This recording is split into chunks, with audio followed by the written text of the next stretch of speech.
Chiremba kawanza ruva. The blood is what transports the nutrition, it's what transports the oxygen. So when your fingers are supposed to be fed at a certain time, because the circulation in your blood happens over a period of time. Let's say, for example, it takes 3 hours for the blood released from the heart to circulate the whole body and, come back to the heart. But because of the blockages, and these blockages can be your arms, your shoulders, the thighs, the legs, it can be anywhere. But they're designated areas for these blockages. So when that happens, it means that the cells are now beginning to get hungry. That's your nutrition, that's your oxygen. So the blockages stop the timely feeding of the cells. That's when you begin to feel very fatigued, very weak, very tired. It's got to do with bad circulation. And when you look at our ages, senior citizen, for today as well, there are a lot of benefits. But when you look at what happens in the world, you find that our bodies have absorbed a lot of things. Because the body also buys emotions. Tenganya body yedu. When you hear something, even on TV, about some horror fly or whatever, and you react, once you do that, because your subconscious mind is watching you, your brain is watching you, it's listening to you. It says, oh, we are very sad, or we are angry. It will store that emotion. So you can forget about it because it's not something that directly happens to you, but the body has stored it. So your body is very, very, very sensitive. That's why the Bible says, don't let the sun go down on your anger. Ephesians tells us not to do that. Because once you let the sun go down on your anger, that anger will solidify. When it solidifies, it's going to find somewhere to park in your body. And that blockage will affect the circulation. So that positive affirmations, that forgiveness, gratitude, letting go of emotions, that is something that is so, so important because the body listens. And sometimes something might happen, it might be very subtle, like you go somewhere and they don't recognize who you are, so they put you, or they maybe put you somewhere right at the back when you thought you were supposed to be in front. You might, on a conscious level, you could get upset, but then say, it's okay, there's so many people here, it doesn't matter. But your subconscious mind will say, but they should have known. Once we deal with that dis-ease of energy, we can actually improve your posture, we can improve your step, we can improve the weight of your body. Because emotions actually weigh you down. And what happens is, those emotions, because especially if similar things happen over a period of time, those emotions, if it's anger, they're going to clump together. And as a result, they'll put pressure on your blood vessels. So your blood vessels will start to constrict, they'll get smaller and smaller. And then the blood circulation is impaired, it's slowed down because it's now moving through a very thin, narrow pipeway. So that is what creates a lot of pressure and pain. Because we've also got fluids in our body. We've got lymph, we've got the water, and then we've also just got the energy. So when it hits upon a blockage like that, it creates pain. That's why sometimes you wake up and you just feel you've got a dull pain somewhere, and you wonder, but did I bump into a wall? Did I do this? And you didn't do all that. It's just that the emotions that are in your body that have become what we call energy blockages are creating pain. Most of the aches and pains that we experience, especially from the age of 40, are as a result of those emotions that are in our body. That also brings me to what we call sub-health.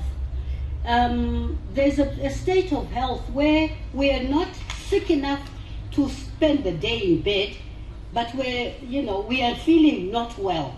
Sometimes you're not even sick enough to go to the doctor. So you say, maybe I should just rest. I'll feel better tomorrow. Okay, before I continue, most of the conditions we suffer from, your arthritis, your diabetes, and things like that, they take about 2 years to manifest in the body, developing before they manifest. And during that time, that's our sub-health state, where when we go for x-rays, we go for tests, they'll come out negative. But you know that you're not well. But the test will tell you that it's negative, because about 80% of the conditions that we suffer from have got a mental or an emotional foundation. But that is not picked up by the body, by x-rays. That's why when you go to a conventional doctor, they'll just ask you, does somebody in your family suffer from this or whatever. They deal with the pain and not the cause. We go to deal with the cause of that pain, because if it's an energy blockage, it will create pain, enough pain for you to want to go and see a doctor. But because it's emotional or it's mental, that medication you take will deal with the pain, but it will not get rid of that condition. So the type of therapy that I do will get to the bottom of that, the pain. And then when you take your painkiller, it's okay. But when you don't deal with the cause of it, the foundation of it, when you take your painkiller, after some time, it will not work. And then they change your medication and they do all sorts. So you end up also getting residue in your body. So I think that's basically what I do. Has anybody got some questions for me before I continue? Because I can talk for a long time. I'm also a writer, I'm a motivational speaker, and I love what I do, so I can talk for a long time. Yes, ma'am.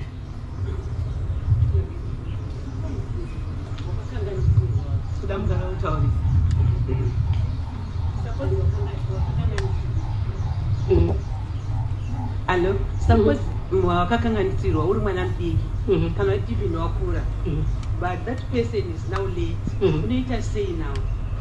Okay, the body never forgets an emotion. The body doesn't lie. So it doesn't matter that the person is gone. That emotion, when it happened, the body stored it. Because your body will store emotions from before birth. When you are in your mother's womb, your body will start to store emotions. That's why you find that some children, just before they get born, they become breech.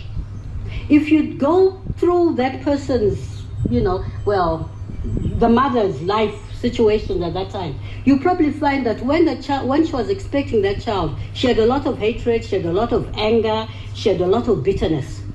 So forgiveness is not a sign of weakness. It's a sign of self-care. Love yourself enough to forgive the next person. Because if you don't, you're breeding a condition that could actually take you off this world quicker than you're supposed to.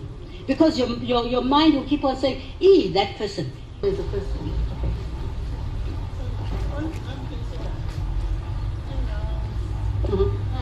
And feet, toes, the numbers of fingers, thigh and toes. Can you please explain again? The solution is you call me.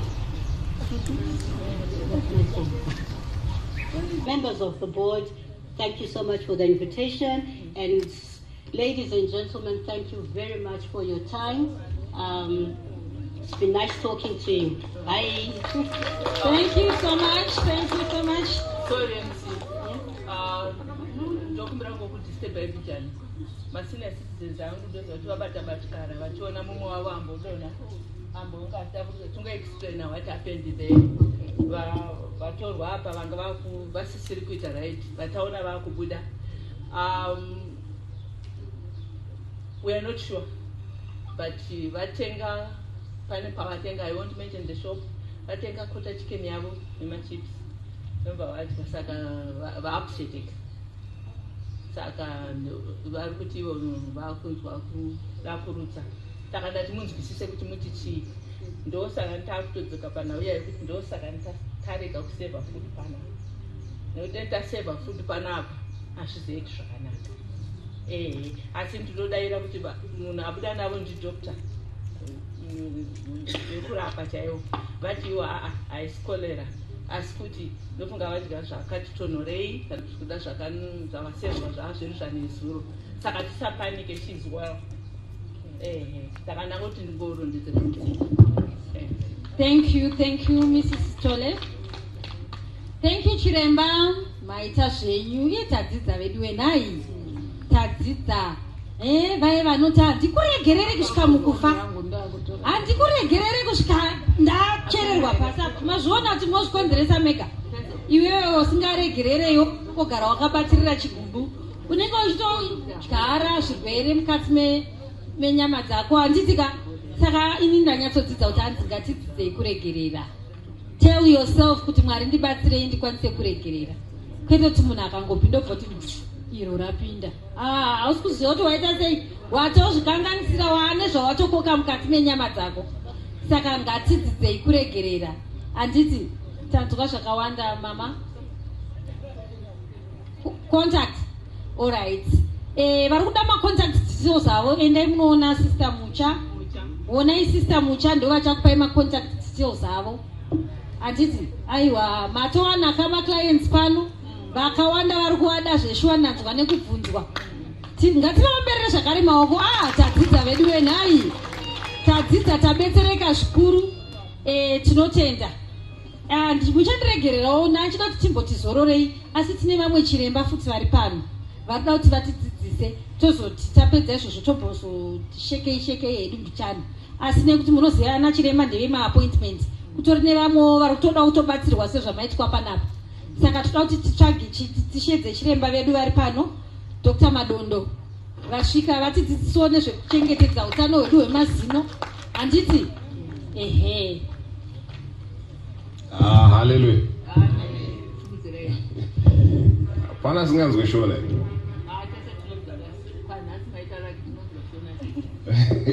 Zvakakosha. Ndinoswera ndishenda navarungu saka ndoshayawo dotaura shona kupi.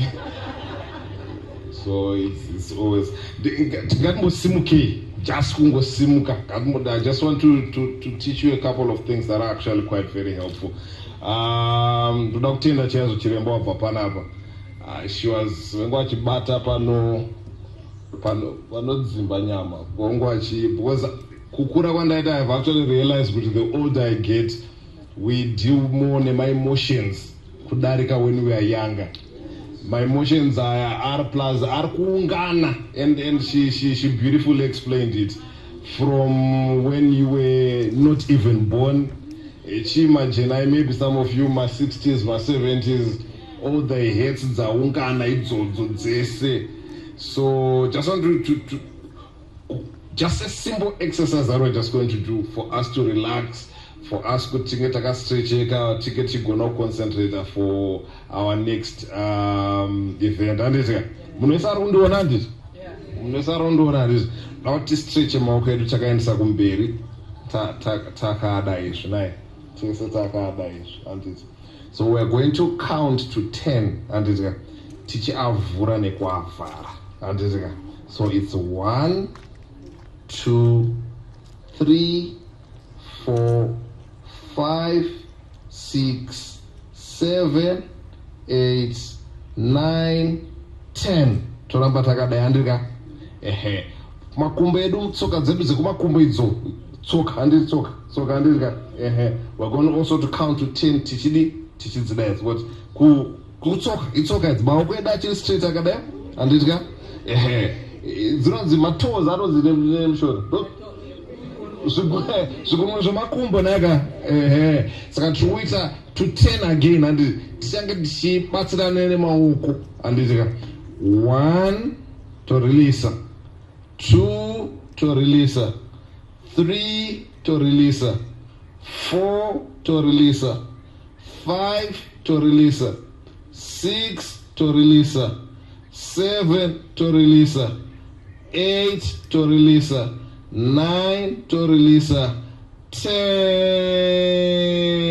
to release. Let's clap here. So she touched on something very, very important. She know part of what we actually doing. Nyaya circulation.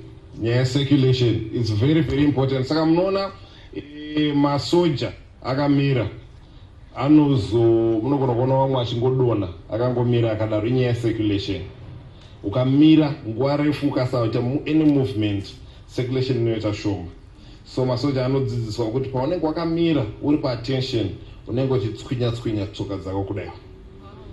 Anditika zvazvinoita ndezvekuti ropa rinobva kumwoyo riri kudzika nekuti mwoyo uri kurowa, but kuti ridzokere mamuscles edu ndianoridzosa. Saka kutswinya kwatinoita tichiita kwayakwa ndounoita ropa ridzokere kumusoro. Ukamira uri stationary for a long period of time, ropa rinoungana kuzasi uku roita shoma kumusoro wobva wafenda. Handiti vangadbomenemaoko. Thank you. I'm actually very honored to have listened to you, Matara. It's something that I think we all need to tinzwisise zvakanyanya, especially near the emotions. Vanhu vatema, we are not told how to deal with emotions, and we thank God for professionals vanogona kugara nesu pasi, and then we are able, vanenge vaine nzira dzavo dzekuti vanogona kuradanura nyaya yekubvira even from before you were born. Utonzwisisa what's happening. Hallelujah. Mundiregerero ndinomboitawo ndichipfuura nekumachechi, saka ndikati ndachitaure mukanzwa kuti haleluya munongodairawo naka. That's fine. So I think for many people who have been with Power of Touch for some years, many of them either know me or know vasikana vangu vaimbouya vachimboita ma-free checkups and things like that, and it has been a while. Amakore mangani maestudents that now we are. No, before Kucha, before 2017, Saka makore awanda, and I'm very happy. I'm also seeing some very familiar faces. Some who have become part of my family, which see people who come and see me a lot. And ndinoigerwa huku from your members, ndinoigerwa they are very good bakers in our midst. Recently ndakaigerwa a big box rakange rine mascones. I really do appreciate, and thank you very much for the patronage kubasa kwangu. As a way of introduction, kuna vasingandizive, ndinonzi Manu Madondo, Emmanuel Madondo. I'm a dentist. I've been practicing for the past 17-18 years. I was in Marondera for a year, for 2 years actually, 2006 to 2007. And at one point I was the only dentist the whole of Marsh East, both private and government, and I was seeing everyone from Uzumba, Maramba, Pfungwe up to Wedza. And I learned a lot. I left there, I went to Chitungiza. I spent a year at Chitungiza Central Hospital. That's from the whole of 2008, that very hard year. 2009, I left for Botswana. I traveled around Botswana. I worked from the very remote places. There are places, anyone knows Botswana. I was in Hansi for some time, which is a place almost by the border with Namibia. I was in Kasane, which is by the border near Zimbabwe, just near Vicforce here. And then I went to Gaborone, and I spent my time working with, I think at that time she was the most prominent dentist because she was engaged to the then President Ian Khama. And then I came back 2014. I was in town for a bit of time until 2016, 2017, and I keep it. By way of introduction, I'm just saying this, I've seen different types of people. Yeah. I've seen different nationalities, black, white, rich, poor, Zimbabweans. I've had a very interesting opportunity to work with Chinese people. They have very interesting habits, and things like that. And all of that has given me a very good wealth of experience and information. Books are good, but unofana kuwedzera chikoro nezvauri kuona muvanhu vauri kuona on a day-to-day basis, and it really does help. Ndikangofamba mabhuku edu isusu atinodzidza akanyorwa nevarungu, experience yavo ndeyechirungu. Havazoziva kuti kuna vanhu vanotsenga matowe, havazive kuti kuna vamwe vanogeza mazino nemachi. Yes, chikwedu choti machi. Interestingly, in Maungwe I come from, and most people don't know Maungwe, we come from Manikaland, Rusape area. Saka tikangoti Rusape vanhu vese vanongoti hamuri vana manyi vanasamanyi kayo siri Maungwe. Saka chiona chedu chine kakusiyana kwatakaita. Ndakazokura hangu mumazezuru nemarozvi. Saka anyway, so tichashandisa machi. Varungu havazivi kuti kune chinhu chinonzi machi. Kune zvimwe zvinhu zvatakazodiscover mukaenda isusu kumusha kwedu kune musasa. I don't know if you know musasa. Panokura chimwe chigomarara chinokura pamusasa. Chigomarara ichocho takakura tichiziva kuti chikatorwa maistole chinobhoiliswa. Munochibhoilisa katatu muchirasa mvura. Kechi 4 munotora mupfundira. Munhu anenge achirwara nezino rinobva ranyarara. So zvinhu, this is anonzi my indigenous knowledge systems. Zvinhu zvitoriko zvinotoshanda. And zvinhu zvatiri kuda kutoti isusu sevanhu vari muno tinge tichikwanisa kunge tichidzokera tonoona kuti zvinoshanda sei. Yeah, and understand that. So I'm saying this to say kushanda kwandaita nevanhu, kugara kwandaita in different communities kwandipo a wealth of knowledge yakatisiyanei neyandingati ndakabva nayo kuuniversity. Hallelujah. So ndangoti nhasi ndisikuda kutaura zvinhu zviri heavy maningi. Mama wangu aita zvakanaka, wabva wataura zviri heavy, ini changosvika ndongoti mbichana rava ndadzokera hangu basa kwangu. Hatitika. Right. There's a topic that I once touched on, but I think the first time pandakauya kuPower of Touch, I think we were still children's home. I think one of the children's home. I talked about the conditions that tinosangana nadzo ma-senior citizens mukanwa medu. Chii chatinowanzosangana nacho ndikanga ndakagara muofisi mangu, a senior citizen come in, there are just a few number of things that I actually see in senior citizens. And sikuenda kutaura zvese, there's a few that I just wanted kuti chibate nasi. Anditika. The first one, and the most important that I'm going to spend a lot of time talking about is what are called atypical facial pains. If we were going pakaungana vanhu vese, I wouldn't have talked about this one because hazviwanzowanikwe muvanhu vakawanda. Zvinhu zvinongowanikwa musubcategory yedu yatinayo inoi. Saka ndoda kuti munyatsoteereresa when we talk of atypical facial pain.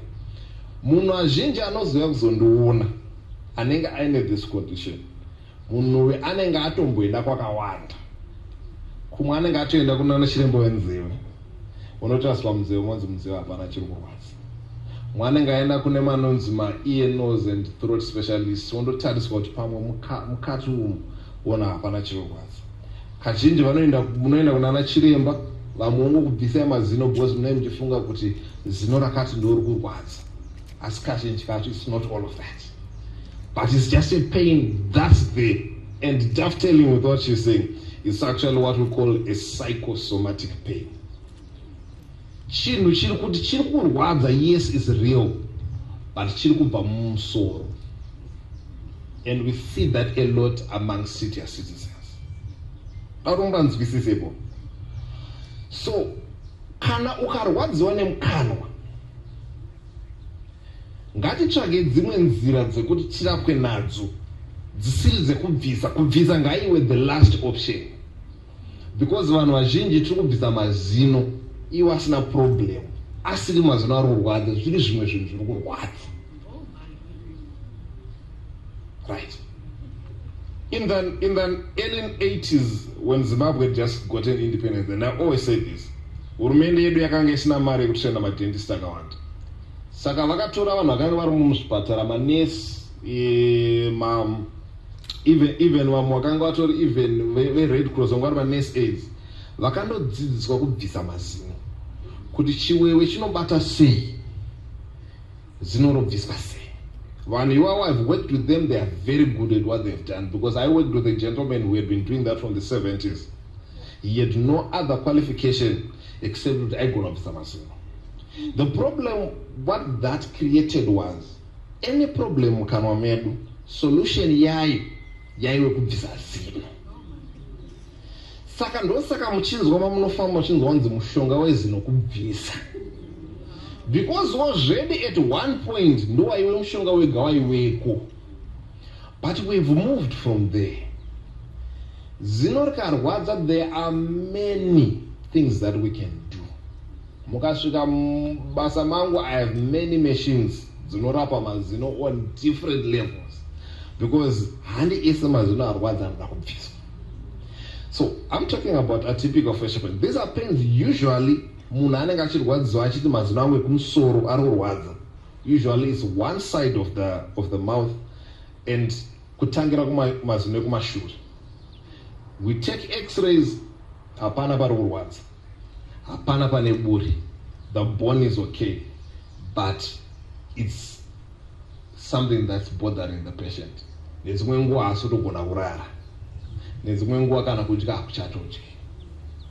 I said there's nothing. To add on to that, someone on the mukanomangu machinja taste or mukanomangu tingling sensation. And so much tingling yes, thank you very much. All of that. There are other causes for these things that I'm talking about. But the most important thing and the biggest takeaway for you today is kana chikurwadza asa hapana chiri kuonekwa kuti chiriho, especially zinore kumusoro rekutsenga ma-x-ray akatorwa and everything is fine. Ngatisamhanyirei kuti zino iroro ribviswe, because at the end of the day mazino edu anopera but dambudziko hapana kwarinoenda, because change chichirwadza in the first place harizi zino. I hope this sinks in. The takeaway message is, let's explore other options. I thought Peninsula, I thought this was very, very important, because especially this year, I don't know why I've been seeing a lot of this.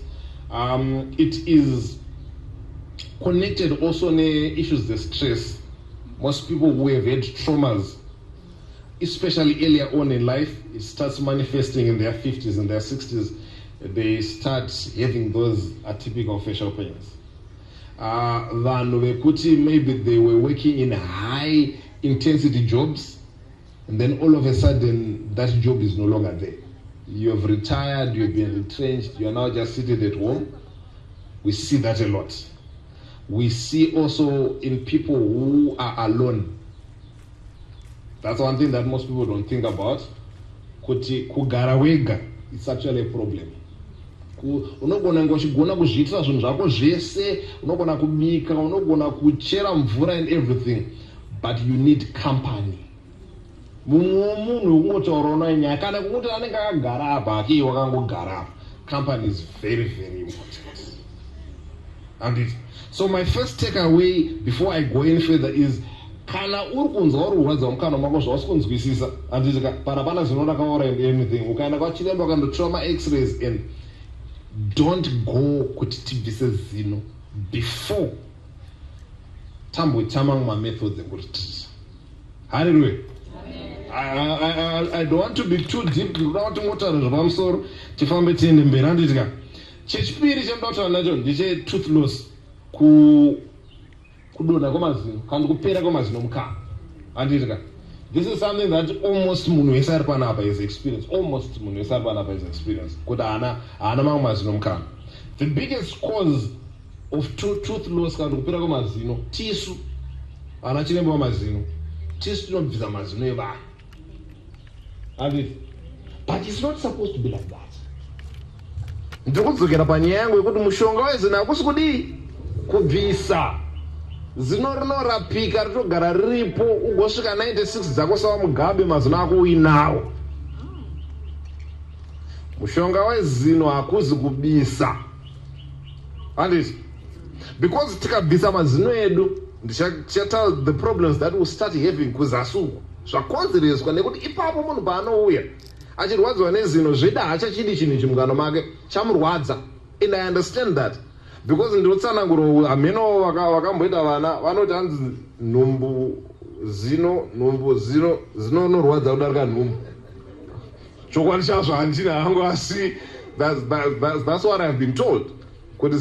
So I would understand kuti ukauya uchidai maribvisa, but let's take time and understand what I usually do. Kubasa kwangu ukasvika uchirwadziwa nezino maningi, ndinokuisa chiwewe, zino rako robva ranyarara, tochitanga kutaura, zino rako rakanyarara. Because tikataura uchirwadziwa zvedu unoti ngatiribvise. They always say never make decisions when you are under duress. Handiti, usaenda kundoshopa uine nzara. Ukandoshopa uine nzara unozadza trori yako nezvinhu zvawasingade kumba.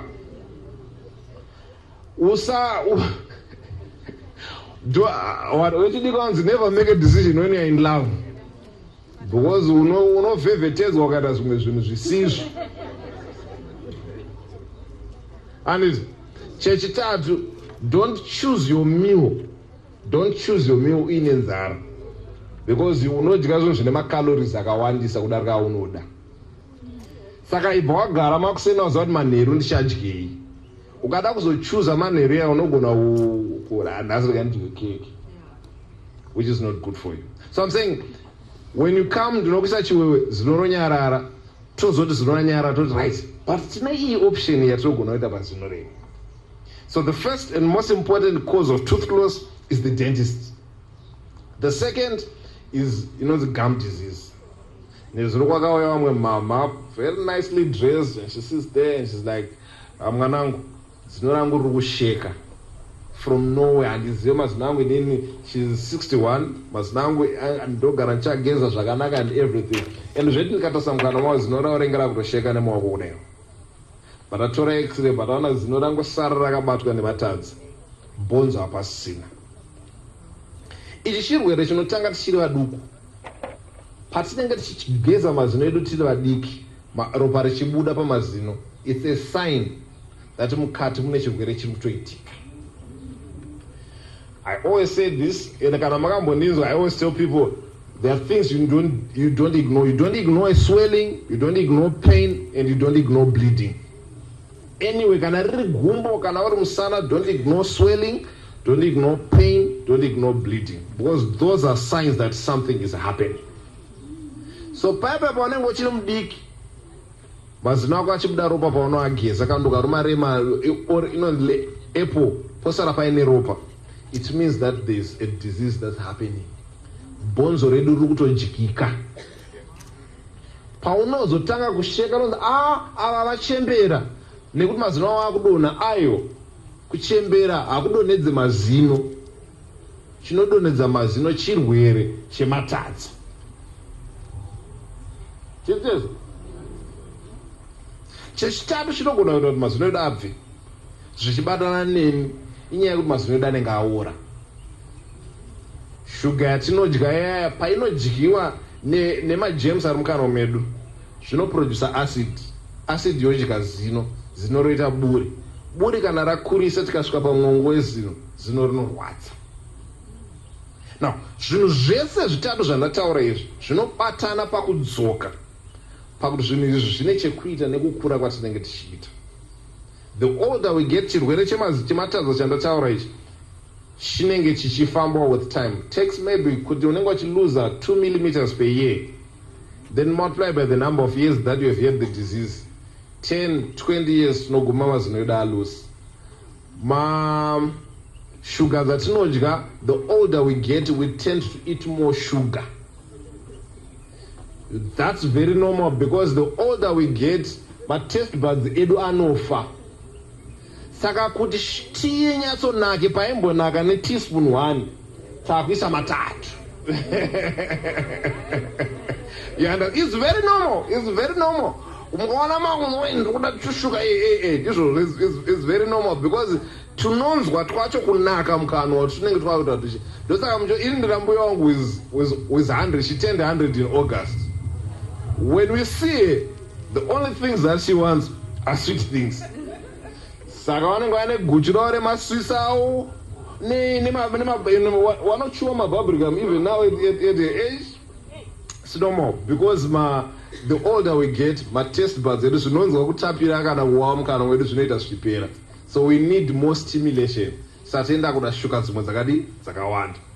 Interestingly also, the older we get, mate edu mukana anoita mashoma. I think everyone who's here would understand this. The older you get, mate ako unonzwa uchimuka makuseni uchizwa munge mukana makaoma.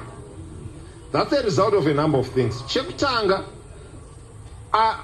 ani wakambona vana vachita maumunya umu ndo munobuda mate edu andisi pana inonzi parotid gland ndomunobva mate edu akawanda. Parotid gland iya patinokurawo inotanga kuprodusa mate mashoma. That's normal. It's a normal aging process. Ndo chekutanga. Chechipiri, mamwe mapiritsi atinenge taakumwa nekukura kwedu ari kukonzeresa kuti tinge tichiita mate mashoma. Chechitatu, mamwe mapiritsi akafanana na HCT, and you would know this. Ukangorumwa HCT unoenda kutoilet nguva dzakawanda. Meaning kusei uri kubudisa mvura yakawanda. Of which mate more than it's 80-something% of mate imvura chacha. So kana mvura yedu aita shoma mumiri nemate wedu anoti aita mashoma. Amtitika. Right. Zvese zvadaro zvichatisiya tisina mazino. We would have wanted kuti mazino edu tiachengetedze, but for whatever reasons tabva mazino tasara tisina mazino. What do we do? The first and most important thing is for us to understand kuti mazino akakosha. Tinoashandisa pakutsenga, and even test chikafu. They found studies kuti mazino ako kana ari mashoma mukama unenge wakutotesta zvakasiyana kana mazino ako akakwana. Chechipiri, kutsenga kwako kunenge kwakushoma. Hauchanyatsogoni kutsenga. Waifanira kutsenga ne32 mazino, wakutsenga ne4. Zvakureva kuti wakusvada chikafu chisina kutsengwa. Pachinopinda mudumbu, nyoka hadzigoni kuchigaya.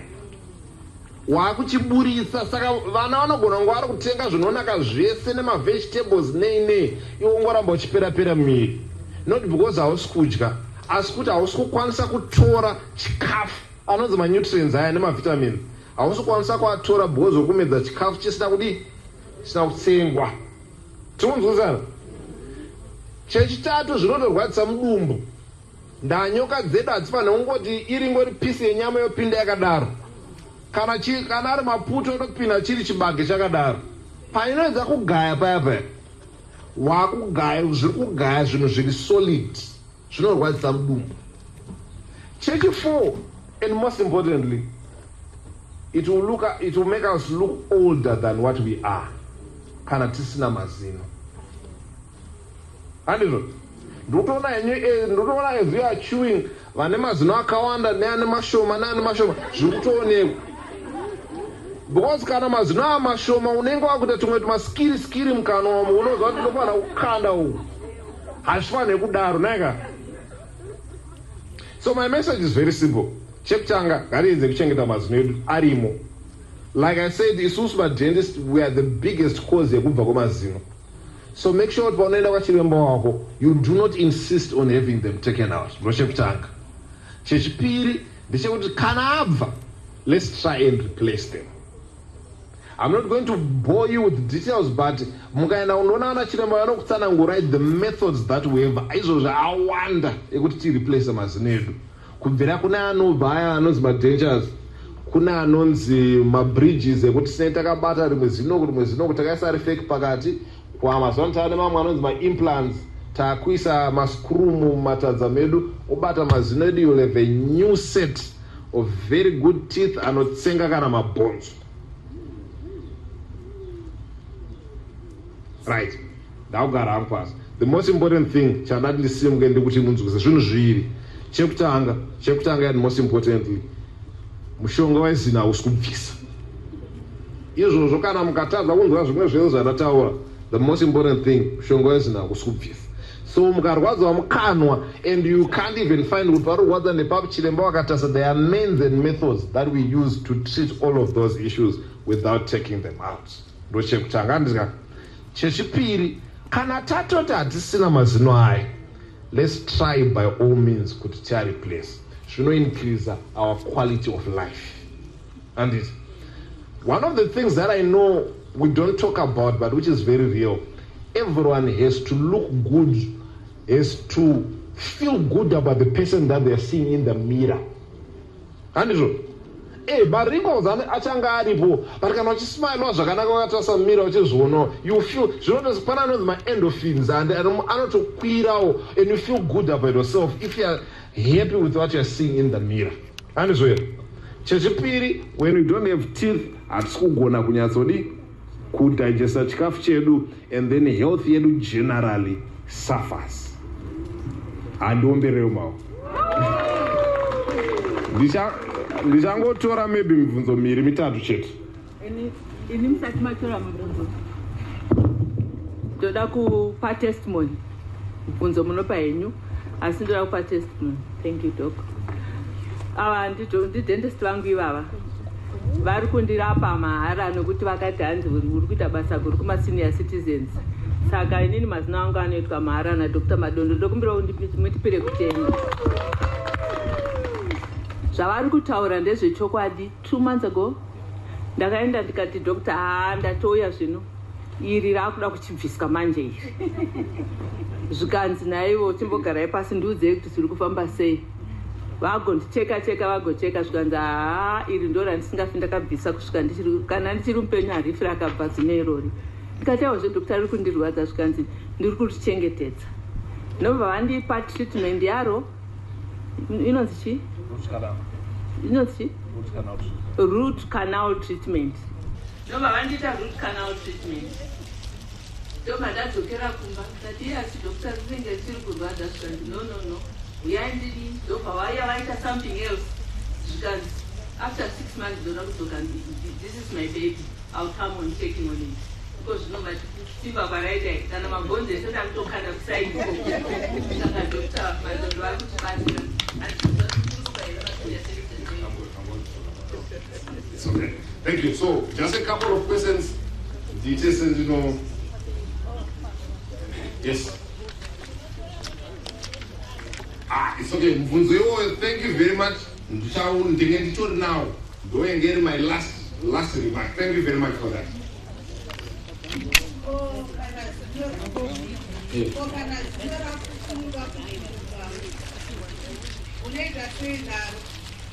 Rinenge richirwadza here rafukunyuka kudaro. Rirwadze ukadya chitoko Thank you very much. I think mubvunzo uyo matobvunzira on behalf of many people. Handizika. Right. Zino redu ndichashandisa class redu is illustration. Let's imagine this is our tooth. Rakavharika pamusoro abandizvi. Panotanga kuora kazhinji rukuora nepamusoro abandizvi. Red akaburika duku chekutanga chatinotanga kufila kuita sensitive to sugar. Uri kuzvidyira chocolate yako zvakanaka unonzwa chocolate yangu ikaenda uku inodii. No first sign taakutanga kudii kuora. Second sign kana rati dzike kudarika ipapo ukamwa zvinotonhora chete. If you drink cold rinogara ndoti chikoto ipapo anoitika uri kuramba richidii zvikura. Chechitatu hazvisiri zvinongotonhora chete asi zvazvinotonhora nezvinodii nezvinobvisa. Izvozvo rinenge rakuda kutosvika pamwongo pezino. Rozosvika pakutaura namama wangu pekuti pakuti pakapinda chinhu pakutorwadza apa hatinenge tadomumwongo chaimo. Right. Patinenge tiri musoro where we are feeling just sensitivity to sweet, to hot, to cold, inokungwesa feeling zvinobva zvaita zvakanaka. But kana taane marwadzo ekuti sometimes takutoti takararama nefu zvinorwadziwa kana kuti takuita samama zvarotsanangura kuti ukadya zvinorwadza tinenge takuita nonzokutya nawo tinouraya tsinga tozorunama. Handiti mukazoona toti rakuda kubviswa zvinoreva kuti hatisisina chekumusoro kana chekutamba nacho kumusoro, because kana timbori nehwendefa inogona kubata feeling, tine maitiro atinoita toriuraya, torinama, tosiya riripo, wotsekako zvakanaka. Thank you very much for your question. I hope I've answered you. Sharp. Right, next. Yes, Mama. I'm sorry. Kana wakuchembera mazino anospace here? Mukama. Yes, yes. Thank you very much. So, nataura ne chirwere chematanzi chinozoita kuti mazino edu asheke, adone. So what happens is we are weakening the bone. Saka mazino edu definitely we've seen with the older we get for most people, especially kana venga ine a bit of kana saka rinotanga kukura. It's actually not a good sign. Tinoda kuti titore ma-x-ray tichiona kuti bhonzo redu richimwe rakakwana here. Then we can treat that kuti arambe ari pari, because the more yaari kushifta kudaro ndopatinozogumaa kudi akusheka achitodora. So we've noticed that zvinoitika, but it's actually because pane zviri kuitika muzasi mubhonzo that we need to investigate. Yes, Mama. Yes.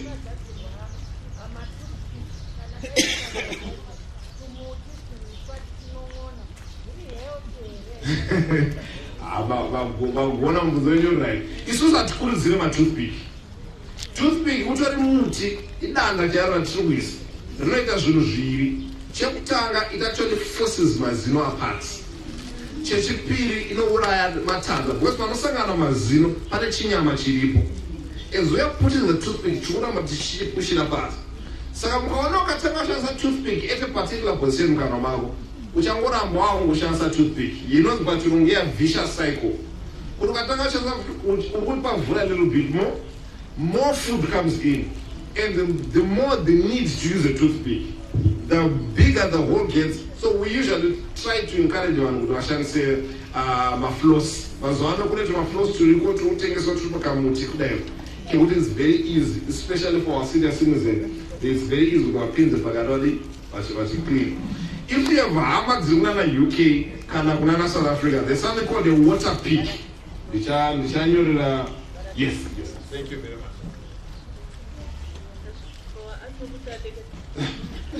Right. Utu, those are Twagaita Utu.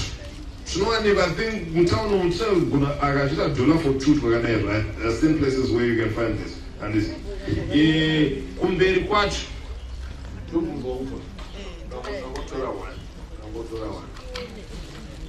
I hope everyone can see. Panikashinda karuga. And Sakashinda, I'm just going to demonstrate. Look at two pins of Pima Zina. Talk about Buddha. And this Musaka. We're not going to check our matters. It's just in, out. We can talk about nature sarira. In, out. So much like that. And thank you. So we don't recommend for toothpicks. Floss is the best. They shout if you have relatives or South Africa or UK, there's something called a water peak. That you can use. It cleans very, very well.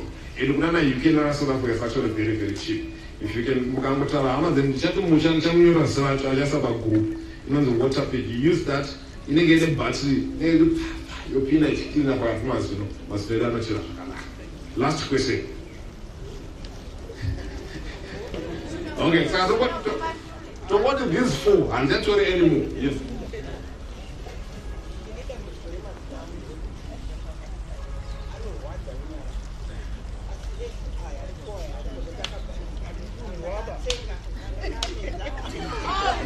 No, you're correct. Yes. Yeah. So, and the battle of Bagana, with the other ones overboard, What tells them, what tells them, you understand? Saka mirwendo akagadzwa na Mwari capacity yekumuzviporesa. But chikukanganisa chichipo ivo mukatimo. Apa zvekudonogana mazino, most people are amazed. That's very normal. Vana amazed because anenge achisheka takarapa yapa tinongodai tongomedza zvoto.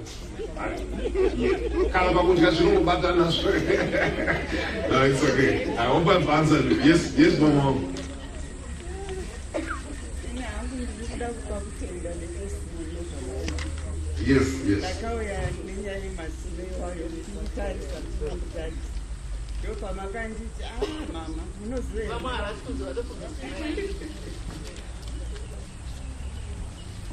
ndobva vati mama munomboziva here kuti kana makarara munenge makaruma mazino kati handimbozvizivi saka ndakagadzirirwa chinhu chandoti kana ndaakurara saka mugadzirwa semazino angu ndopfekera saka ndapfekera kudaro kana dai ndikaruma ndisikuruma mazino saka ndinongonzwa kutenda nezvandakaitirwa ndatova nengozi. Thank you very much. Warongotipawo mafavor ndimama wangu. Nah, it's okay. It's okay. Yes. Yes. So, electric tooth, thank you very much. She's asking about the electric toothbrush. The electric toothbrush is the best toothbrush that we can use. Because mukaenda mazuano vanokwenda paYouTube vachinoona kuti mazino angezva sei. The best way to brush your teeth is in circular motion, not exaggerated. It's in circles. So electric toothbrush yakatogadzirwa that circular motion itori mukara. And two, it's kana brush it like this, it's easy to increase the pressure. What's the pressure yakawandisa? But with the electric toothbrush you can't. Because I am clean. So the electric toothbrush, for those who can afford, South Africa, they are very cheap. About 200, 300 rands, you can get an electric toothbrush, which is around about $10, $15. So it's something that if you can afford, it's something that you can do. Last question. Yes, ma'am.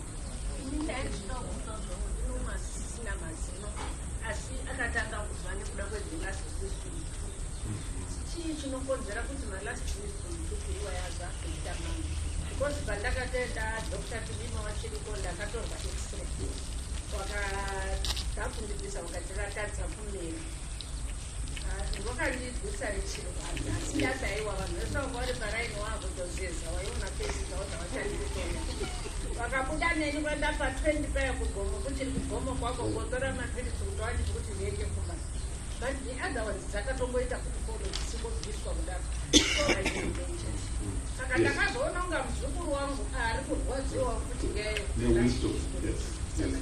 no mama ngatowambere mubvunzo wauyu very important.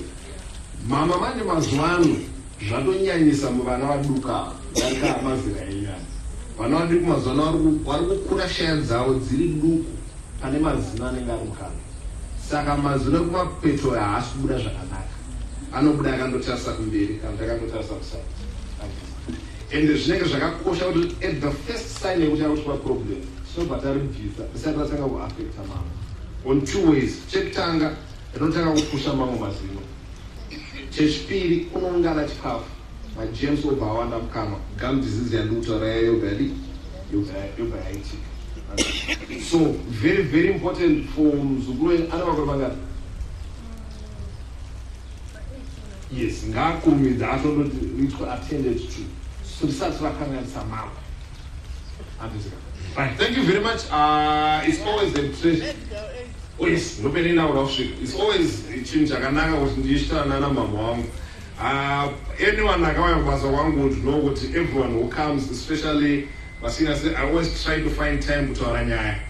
I always find, because I grew up kumusha tina na mbuya, and there's a lot of wisdom and knowledge that I get from that. So for me, it's also very fulfilling. My story when I see my vana mama wangu, vana gogo wangu, and then they impart some knowledge and the experiences of life. So very important that kunishanyira kwamunoita is also very important to me. It's not just I'm giving out, but I'm also receiving from you. And so I'm a partner in Power of Touch. My arrangement with Power of Touch says for Waruba Rakesh, you pay 10% less. And for medical aids, even Panama and some co-payment, I don't charge my co-payments. You just bring your card, and that's fine. So if you would know, most of you guys engwari pamamedicals ari kumigrate kuita ema-US for most people. So mamedical aids ese ema-US ndiri kutambira kunze. I think Christmas ndiyoyoka yansutamba handina any arrangement navo. However, I know of people ndinana bro wangu vari pama-arrangement neChristmas.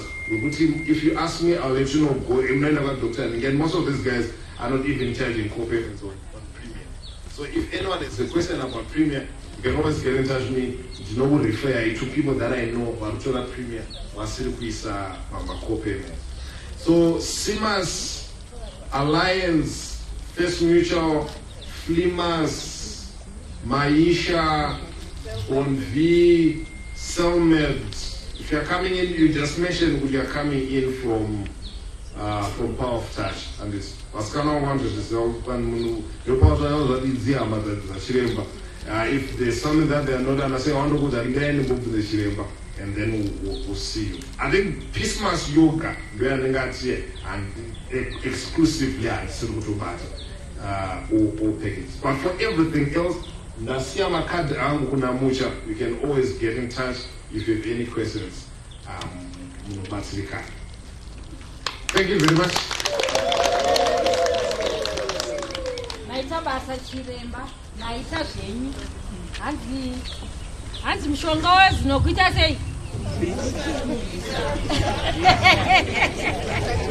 Hanzi musabvise mazino aya. Ndokuchingamidza mese muzita Jesu, amen. I will try and be very brief. Ndikuona vanhu vanyanya kugara zvekuti inini ndiri Shelter Incorporated. Ndakamirira Shelter Incorporated. Zita rangu rekubarwa naro ndinonzi Madya. Handina kuuya ndega, ndine vamwe vangu, Madam Zenga, then Madam Muzondo. Ndisati ndatomboenda mune zvandoda kutaura, ndoda kuwirirana na-MC. Ladies, you are looking beautiful. Madzimai akachena, vana baba vakachena. Then mem, tokutendai, we feel so warm to be in partnership with you. Then mwari vakuitirai zvakanaka, maramba muchiita zvamuri kuita. Isusu kana tiri kuitosha, tiri kutaura nezvekuplana your estate. As Shelter Incorporated, we have two core things that we do. We are into land. We give stands for the living. Then it stands for our dearly departed. We have a cemetery in Rua. Then chitofamba kudai tinoda kusira vana pekugara. Tine ma-stands chaiwo ayo kuti tivake dzimba dzedu ma300, ma600 ende takawandira kueastern side. Ndikozve kune cemetery yedu. Tikuita kupai mishenye kuti mugare muchifamba. Kana nguva yasvika ende ichasvika, tinokupai futi pekuti muwane kuzorora muri. We have a very beautiful space there. Mumusi zvenyu mukaona mukana munoenda monde tose munoona. I want to pose 3 questions kwamuri right now. Imimi makagara ipapo. How do you see your retirement life? How do you see your retirement life? How would you like your legacy to continue beyond you?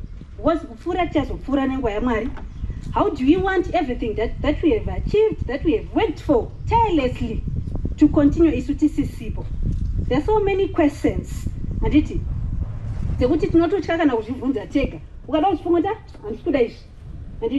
because we live in so much fear and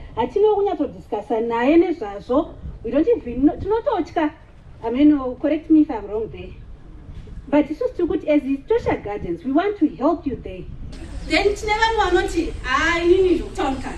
It's only my complication A, B, C, D over side. But I feel not in this lifetime that I want. In any young so no mushalu or no songo because Safari, don't go back. It was a musha we have a yatinoti Musha Eka. With Musha Eka, Dioyo, while we are partying, guys. I like the way you build my gravestone, and it to us another ship. My place is very far, but I think I'm also told my calendar very from Kanamoto. To us, and we are proud to say this. Oh, I didn't need so I'm not with Tosha. Just a double trap of moods. This over. It's just to not over again. If I want to, it's my pride. kuti mushonga wangu anondicherera ndiwachizomwa chawe and so on and so on. It's still fine. But kune mumwe anoti inini ndikuda a certain class. Isusu kumusha ekaya whereby you pay your $5 per month for 5 years. For that, tinovaka, we bring vanhu 4, depending on the numbers, 4 for 250, vanobika. Isu hazvitengi chikafu, imi ndimuza tinodye pamba penyu ipapo. Zvamatenga izvozvo ndizvo zvatinoita sei zvatinobika. We provide you with labor, we provide you with utensils nezvese zvekushandisa. What we only bring for you are our builders and zvekuti tivake, then marketers edu. I think basically ndizvozvo about our Etosha. Mukaona mukana zvenyu munotishanyira. We are in Rua, 27 kilometers from CBD. Thanks to post officer. Tinda kwa Mtare road yakanaka zvekuti. Hauna dhaga, hauna chi makeke road. Wasvika pagoromo 10 right. 1 kilometer chete. Ndoka dust. Kakanaka futhi kanogadzira tega. Because remember we are shelter Zimbabwe. Isu tima land developers. Zvacho zvokuti ushandisa tinazvo. Road yakanaka zvekuti mukazoiuya. Mukasvika apo you can have a picnic there. I tell you, I also go to one of the team and I thank you for this.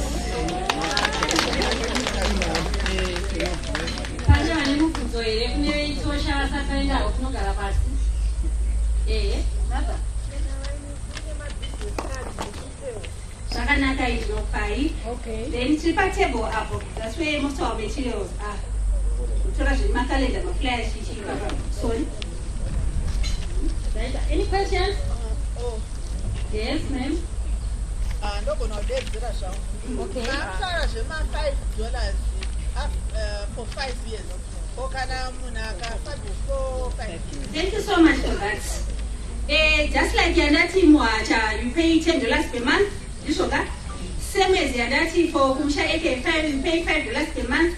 For all those, if anything happens, you are a contributor for 12 months. What will be doing? Chapters take care of you. But if anything happens, before then, chapter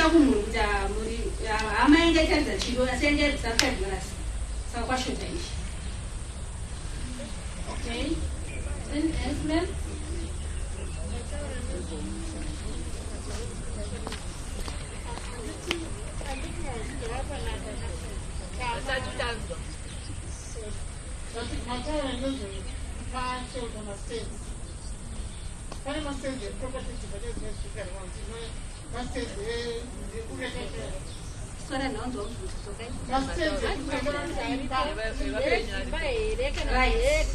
Right. Cinema stands. Ever to farm and talk at Zawa. Right. Ever to farm and talk at Zawa. We are in Rua. Muripa Sunway City. Chisu Rockview. Chisu Adelaide. Mukaenda kuruweko kumuzimire park. Pasepe zimire park chisu Chishanji. Mukaenda kumaronjera chisu Land Park.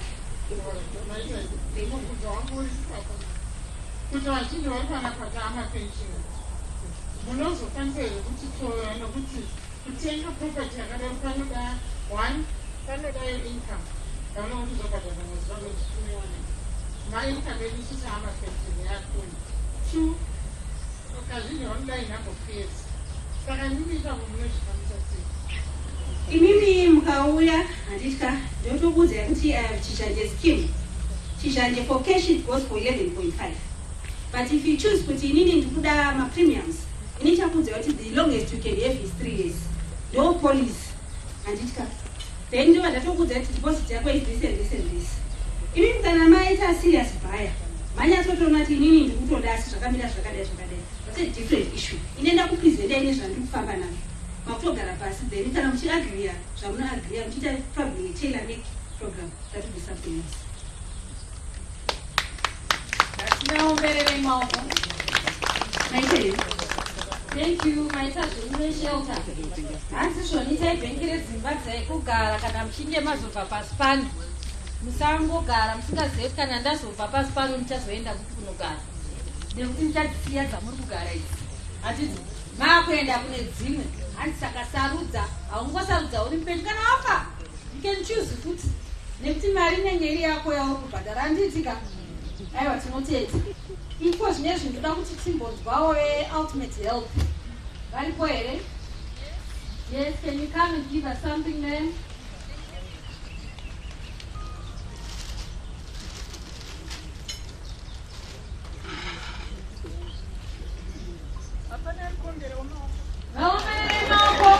naizvezviwa nhani munhu unongozvipawo sadzodzako wega nekuti ukaona vanhu vasida kupe aiwa unongozvipa wega. Sei ndiri kutaura nyaya yekuombera maoko. Tadzidza zvakawanda nhasi handitika. Mumaoko umu mune anonzi ma-acupoints. Tinoziva kuti kune circulatory system inofambisa blood. Kune respiratory system inofambisa mweya, oxygen, breathe in and breathe out. Kune imwe futizve inoshanda ne-energy, your body energy.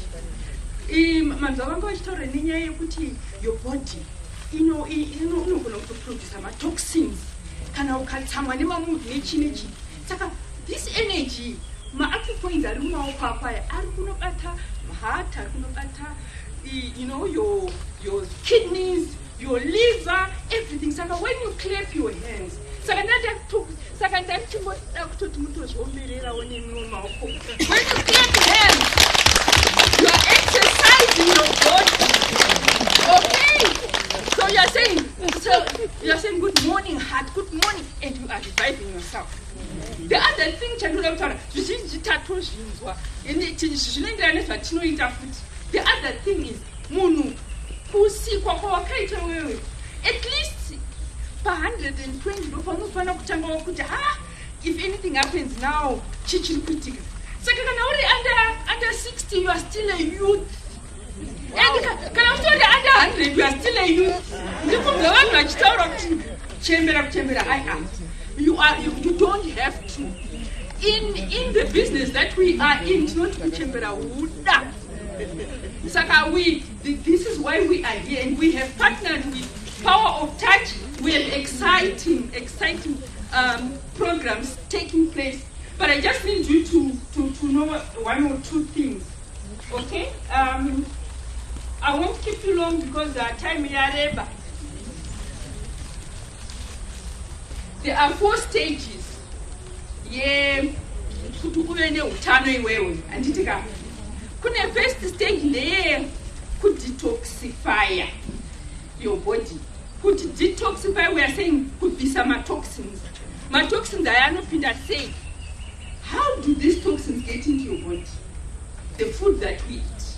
Ukapinda musupermarket, ukangoitawo ukatora a minute to look at the ingredients. Unaona zvimwe zvirimo momo, ma-colorants, ma-preservatives, things that your body doesn't need. Kana makonya anototiza chikafu icho chinenge chatova poison. Asi tiri kuchimhanyira. Nenyaya ye-commercialization vanhu vanoda kuti chikafu chirambe chiri mumashelf nguva yakareba. Asi ari kukuvara munhu ari kuchidya. Zvipfuto zvinototizawo chikafu ichocho nokuti chinenge chapoison. But we are taking it. Ndiyo dilemma ye-21st century yatinayo. Vamwe vanhu tikungozviti tachembera isu tisati zvekutachembera. I have seen vari over 80 years hanzi havachakwanisi kana kuenda kumatoilet kana kuchii. Talk about some of the supplements that we have. Chatova chimhandara 16-year-old chakutozviendera kutoilet chakutodaiso. Saka that is the power of detoxifying to remove the toxins. The second thing is nourish your body. Your body needs to be nourished. My vitamins, my minerals, my proteins, all those things. But we could tire from the day we were in our mother's womb. I think Tata Vokti, Manano anu respondaka, my emotions are good on my mind. Even chikapcha vari kudya ofu. Chinoaffecta mwana. Saka sometimes kuva from the time wakazvarwa kusvikira right now, pane mamma nutrients ari kushota. That's why we come in to give you the right supplements for your body, right? And then we go to balancing. We have my hormones and it. And if these hormones are not balanced, we also have bioelectricity. Electricity makamubata chinhu chesimbi mukaona kuti kakaka handitika zvinotadza kuti you need to balance your body, you need to balance your electricity. Pani chisina kubalance ipapo. And then the fourth stage is your immunity, masoja emuviri. Kuti zvirwere zvinenge zvauya kana ikazviti kana zvikanzi COVID kana whatever name kana ikanzi SARS, your body is such a powerful machine that God gave us. It is able to fight against those things, but kana usina kuzvipa zvinofanira kuve zviripo, then your body becomes weak. And by the time ndokusaka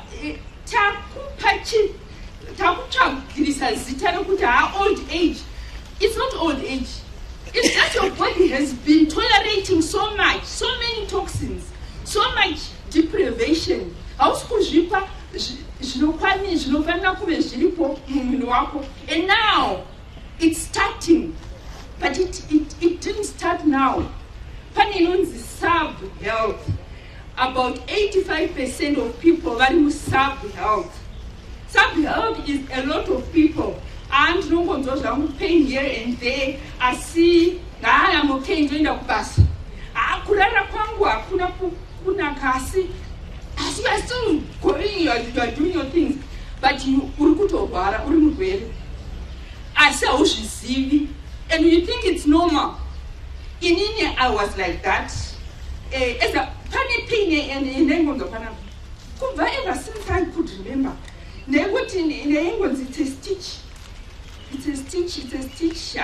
Ndikaita masports kuto excuse wa masports zvitonza ani stitch zvikambonza pneumonia. But when I started to align my body with what it needs, sure it disappeared.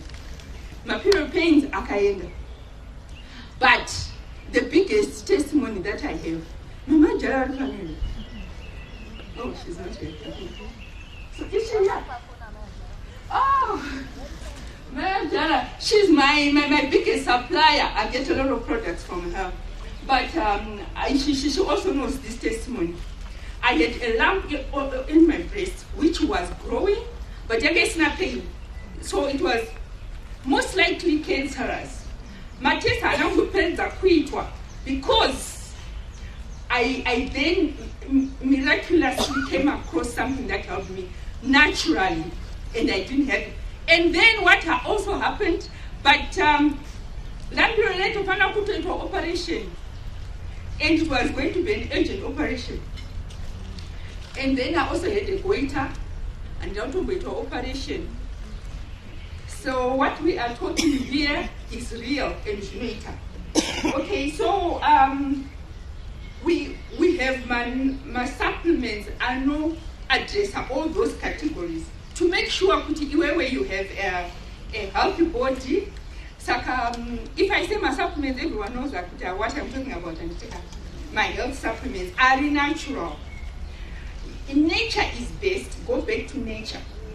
Because ever since from the day Adam and Eve was born, this was our solution for help the nature that God gave us. I was reading somewhere, I found it very interesting in Mark chapter 5. I'm so happy that we are basing everything on the word of God. And listen, Jesus Christ raised a young girl, Angatofa, and we like to say I'm walking in divine health, it's okay, but listen to what Jesus said. He said, Pakamunka, Pakamunka is the last verse in Mark 5. He said, give her something to eat. That's where we come in. We need something to eat, and these are our nourishers, and this is the food that we have.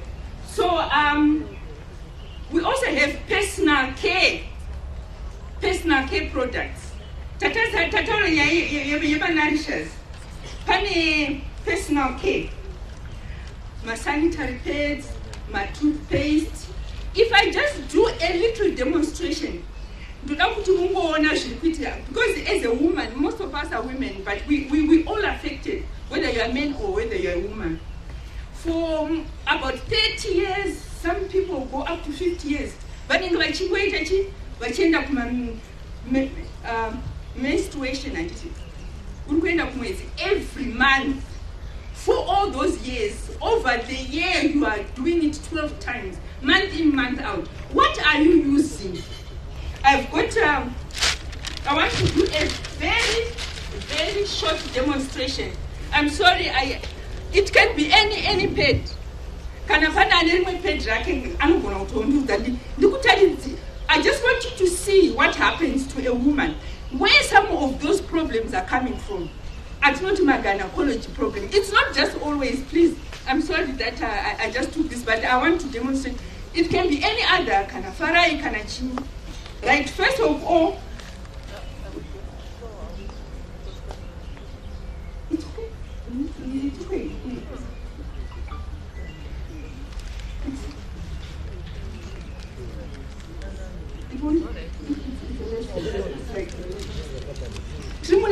lesson, and we've got mothers, we've got wives, we've got sisters who are affected, and this is not going to take long. Right, first of all, but when you close it, it's sealed, because it is preserving, it's making sure that secondly, okay, this one, kana watovhura chavariki saka mabacteria ari kungoita zvaari kuda. Secondly, right, now even this is airtight, airproof, apachina age ichapinda. Okay,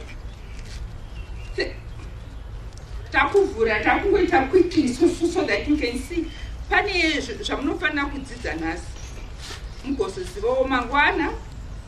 Aries. Okay, ndabvisa chekunze. Ndabvisawo futi zvechekunze panapa. Apa hapana chimwe changa chakarivhara. Rinongori a page rakadai so. This is a very good quality according to general perception. But, right, I am going to show you a few things. I'm taking this out. This is our pad, right? It's also flat. It's flat, right?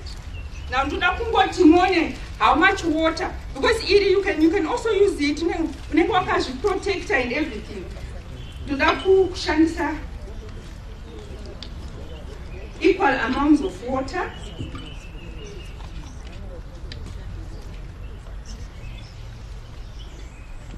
I just want to use equal amounts of water. I'm going to put this.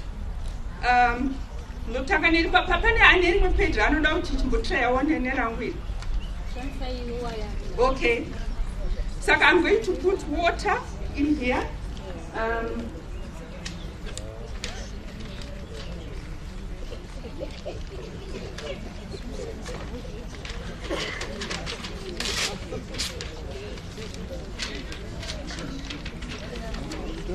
I'm just placing this on this paper, equal amount of water.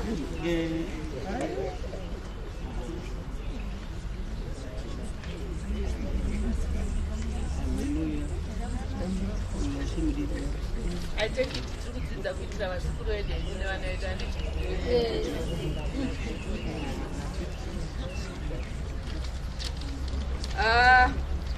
it's not taking any more water. Asi chukona pepa rakaoma nditi. Saka mvura iri kuenda kupi iyi. Zviri kureva kuti iri kudzokera mukati handiti. Iri rakuteerera here. Right. I want to keep this in here. Charamba chishanda naro. Takuenda kune rimwe next one.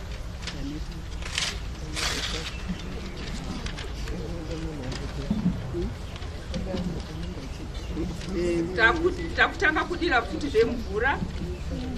Okay? Takushandisa rimwe bhodhoro racho iri. Isati yadirwa anything. I want you to see something.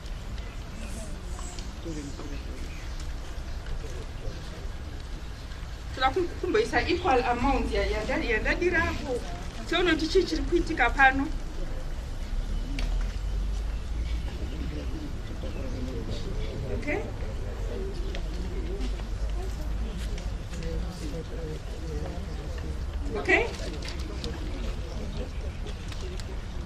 kuerera asi ndaisa equal amount of water mvura isi kuerera kana ukaribata unotonzotiti riri dry mukacompare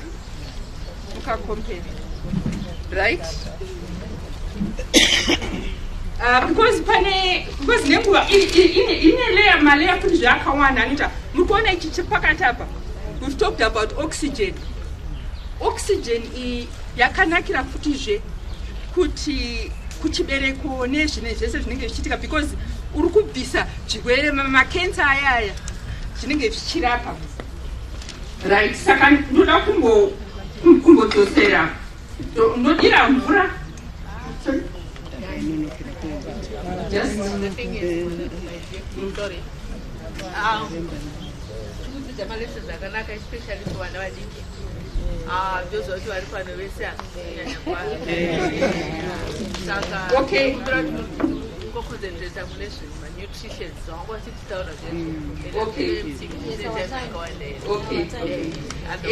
Yeah. But it's a good lesson. I think that is that. And then we also have mapent liners for the kana usiri kuipinda on. Then you can use those ones. Kungo kesa kungo kara very smart tool and kuti zviite zvakanaka. Right. So we have yes. Okay. As I said, we have partnered with Power of Touch, and we also have machines. These are machines that will help you to improve our circulation, your blood, to give you back your youth. Kana une pain, kana unga une stress, kana usiri kurara zvakanaka. We have various machines. The first one is this one. It's nicknamed Doctor in the Pocket.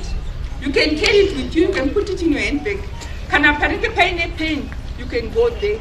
Kana ukanzwa headache, you can use it.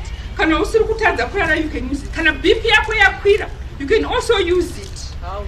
Okay, first of all, mama akukwenza yatachitaura yaya on your hands, right? So you unopochikorova so side kunenge kune chikomo chinorova uchidai so you use it for about 5 minutes. Kana uchitwa nemumwe munhu anofana kukubata somewhere kuitira kuti security yacho ive complete.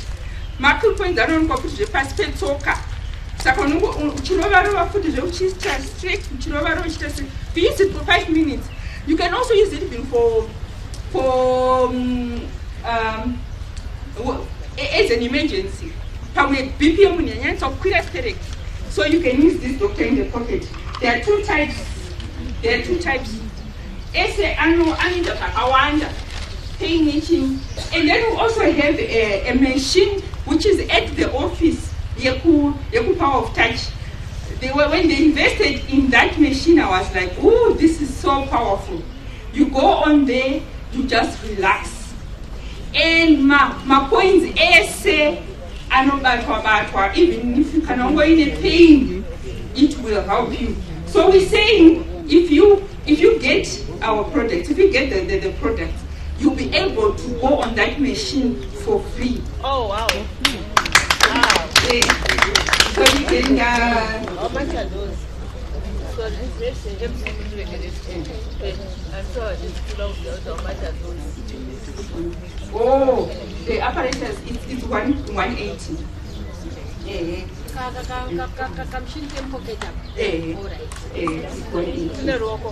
Yes.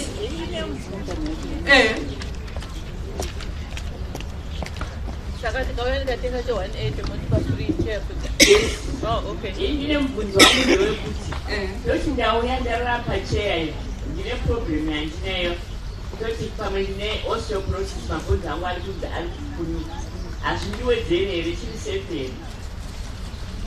Okay, it is very safe, and by the time you actually go there, take a health profile to make sure what is the condition and what do you need. Because remember, exercise, exercise is important. So it helps you upper. You have no risk you could damage your ankle, such as kumanya. What kumanya does?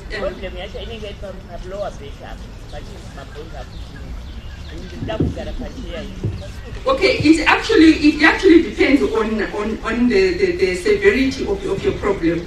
But we can start with other things until that has been healed. We can start with other things.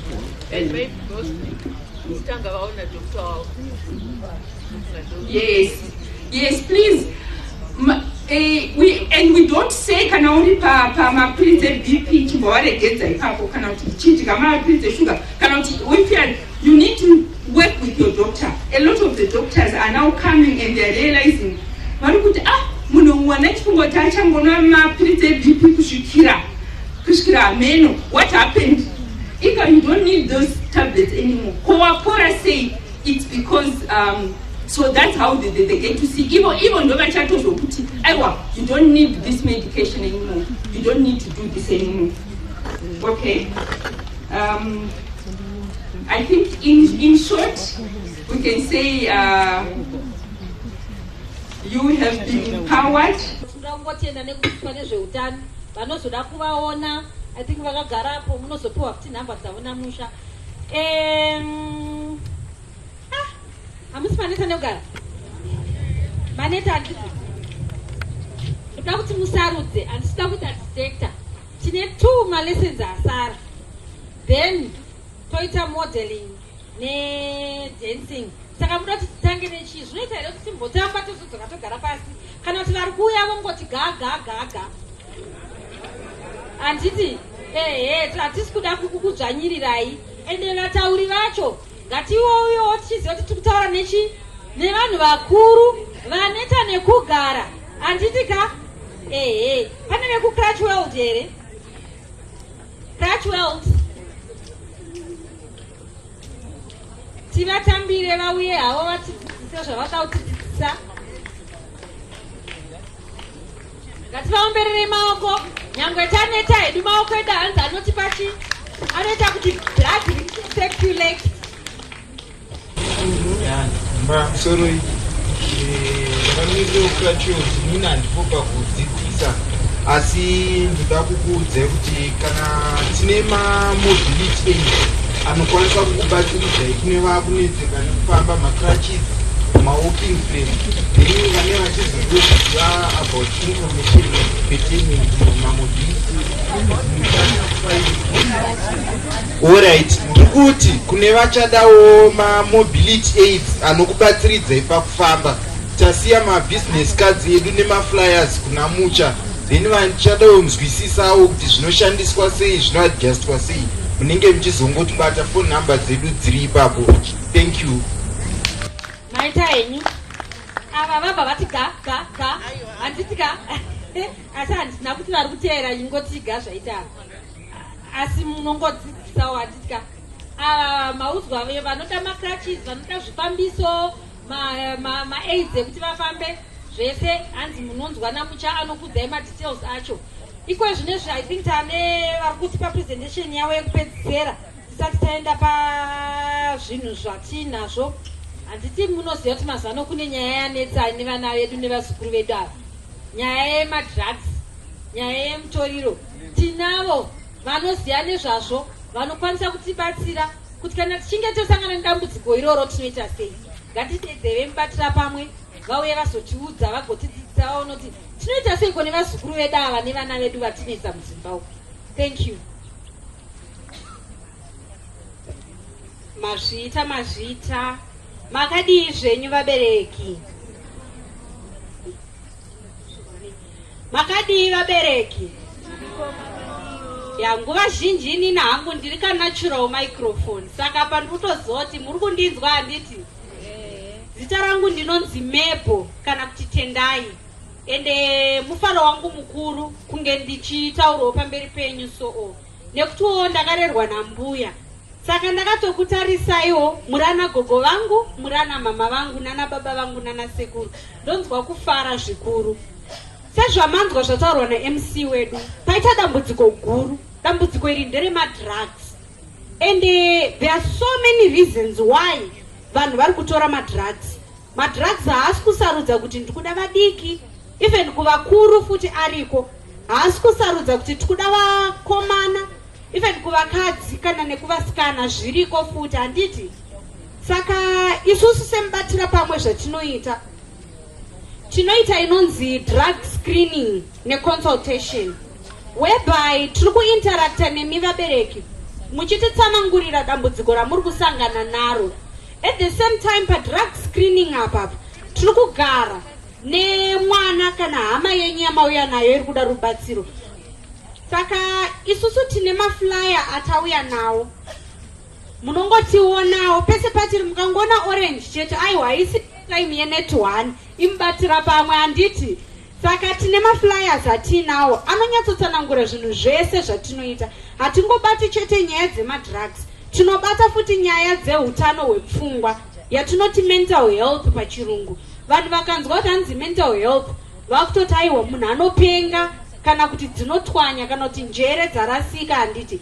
Asi nyaya yeutano hwepfungwa munhu wese anokanganisika, handitika? Ndofunga mambonzwana chiremba vedu vambotaura paipai vakati zvimwe zvinototanga munhu achitori mudumbu ramai vake, handiti? Saka isusu tinototarisawo matanho ekuti zvonizvo chii chingave chakonzeresa kuti munhu atore madrugs, chii chingave chakonzeresa kuti uzogumbuka zvakapfurikidza, handiti? Ndo mental health iyoyoyo. Saka isusu in most cases tinokurudzira, hazvisi zvevadiki chete, even kwamuri vanhu vakuru tinokukurudzirai kuita inonzi self care, to take good care of yourself. Ndambotaura kuti inini ndakarerwa nambuya, handitika? Mbuya vangu vanoti kana ukavasvikira vachidya kana sweet vanohwandisa kudaiwo so. Saka sometimes she feels guilty kuti ini ndiri kudya, muzukuru haasi kudya, handitika? But handisi kukurudzira mupa masweets, but ndo self care iyoyo. You also deserve kuzvitreatawo zvakanaka the same way yamuri kuita vazukuru venyu nevana venyu, handiti?